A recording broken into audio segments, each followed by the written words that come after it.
go to the corner of Jorge Paez. We'll welcome a new addition to the HBO boxing coverage team. Serving as our interpreter in Paez's corner, former world welterweight champion Carlos Palomino. Both hands. Use both hands. Go to the body with both hands. Trata de sorprenderlo con ese tipo de jab. Try to surprise him with your jab. And the right hand over the top. Right down the middle with the right hand. Just keep doing what you're doing. Now listen, you know the little circle you're making? Keep making your circles. This way, that way. Don't back up from it. You understand? See, and keep your jab going, keep your jab going. Now when you don't see nothing to hit, you know where we're going. We're going on those damn wings, right? Just keep it going.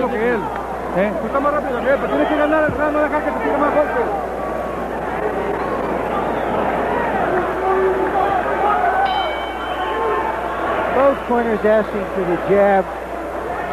I think that's because they really haven't worked out the geometry between them. The first round was a feeling out round. Already we see a little more quickness on the part of Paez to open this round. Who only threw 17 punches, according to PunchStat in round number 1. But there's an uppercut from Paez that landed and is probably his most effective punch so far. Here comes Whitaker with the left-hand uppercut. Why does he think that punch can be so effective? He's been told not to back up. And, of course, the only way you can land effectively a good uppercut is by backing up. Now, what Paez has got to realize, he is not truly backing up. He's circling him. And when you cross those feet, walking like you're down the street, you're going to get hit. The idea is know the guy's making a circle. Don't cross your legs. You're going to get hit. And he's doing it. Paez coming forward. Whitaker trying to pick him off with the jab and follow with the uppercut. Good body punch. Pernell Whitaker is establishing his power early. And after the body punch, he rung the bell with the left hand. The idea he's trying to do, as he stated earlier, is to keep his hands on Paez at all times. Whether it's a hard punch or not a punch, keep touching. Solid left hand from Whitaker. Paez momentarily stunned. Again, Mills Lane talks to Whitaker about holding Paez at the back of the head. Paez seems to have so much confidence, weighs in whether he gets hit or not. The right hand by Paez was blocked by a glove.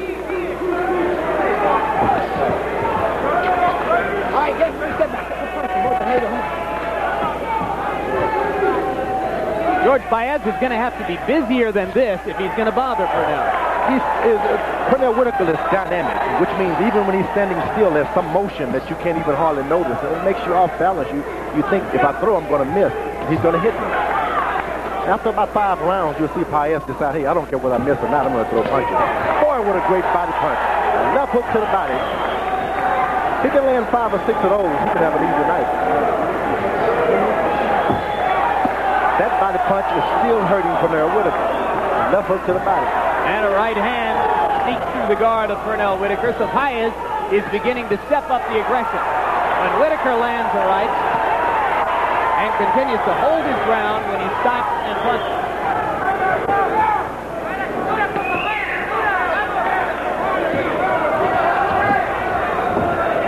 Interesting, Whitaker decides to back straight up. He thinks about what his corner told him. Go in a circle, and he stops. Good right hand lead by Paez. Tries it again, and this time it's blocked. Left hand by Paez landed.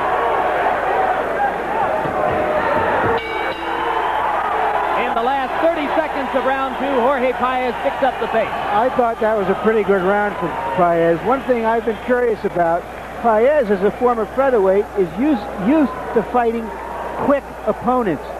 And of course, in Whitaker, he has a quick opponent. Right hands, I want him to go the right hand over the top. Keep throwing it. Breathe. Left hook to the top. He's got his right hand low, so go over the hook. Over the hook. Hit him around the hip. Hit him on the wings, right? So now just, as you know, just be circling around him. He won't think that you're in close. Okay. You just be moving around, but you're right up close to him. See? Close enough to smell his Let's get a look at the quickness of Paez with that sneak roundhouse right hand. Lands flush on Whitaker. If Whitaker's going to stand still, he's going to catch some of those punches. Paez has yet to throw a conventional jab in the fight, and he may not throw one. And now he comes in with the roundhouse rights again. If he can put some body punching with that, George, he might do some business. This is what I said earlier. The one thing that Pernell Whitaker didn't have in his training camp, sparring partners to go wild on him. And this is why you got to get in there and go wild on your opponent to make him panic. Come on, yeah. You get in there and do what his sparring partners has been doing, he's just going to have the same night as he has with his sparring partners. Whitaker is going to have to decide, am I going to box and move tonight, or am I going to fight? You're not going to be able to do both of them with this guy.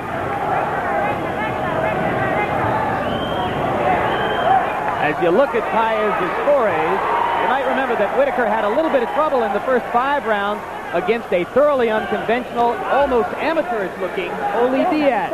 Sometimes if you are a very disciplined, conventional fighter, the wild guy can give you trouble. That's right, because you can't get set. You don't know what they're going to do. If you duck to the left, he may just scratch you. You don't know what's going to happen.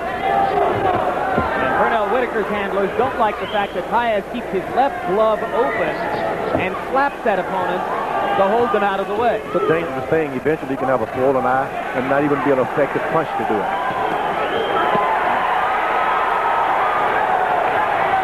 Good exchange in the middle of the ring, both men landing. Paez seems to be so strong.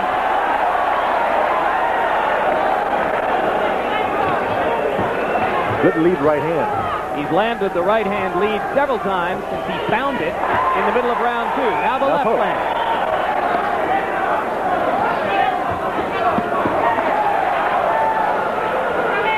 Get back on the rope. Here we go. Come on, here we go. Come on. Whitaker may have to decide, I've got to fight. And I don't think he's made that decision yet. When he does, to change things. But right now, he's playing around a little too much. Well, he seems at his best when he decides to occupy Paez to the body. That's the best stratagem for stopping Paez from coming in. You're going to have to sit there and fight this guy. Otherwise, this guy's going to walk him down all night. It seems, George, that if Pernell goes headhunting, Paez is perfectly willing to exchange punch for punch with him. Not only so, but he's an acrobat. He's never off balance. There's the right hand by Paez. Whitaker lands a left. Paez keeps chopping away with that right hand lead. Which is the only way to fight a southpaw. You keep feeding right hands, whether you hit them or not. Just keep throwing it because it throws them out. Whitaker's jab is starting to shorten up. A Paez left landed flush on Whitaker's face.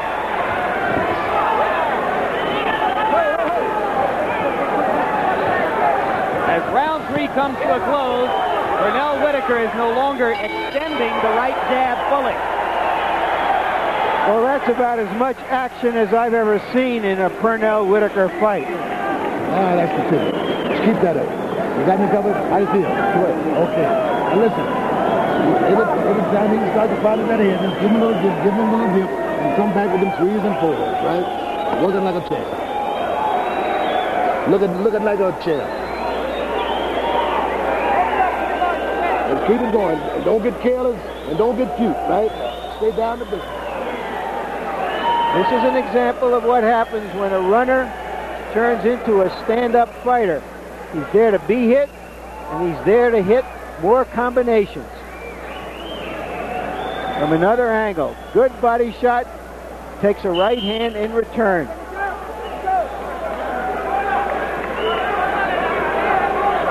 So you have a very intriguing fight now as we go to round number 4.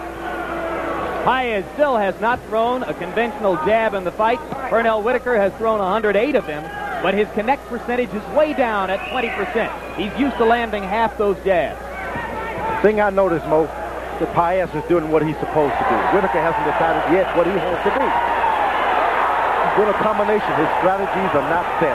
Sometimes he punches, sometimes he moves. And Paez got away with some holding and hitting there. For about 5 full seconds, he held Pernell's head.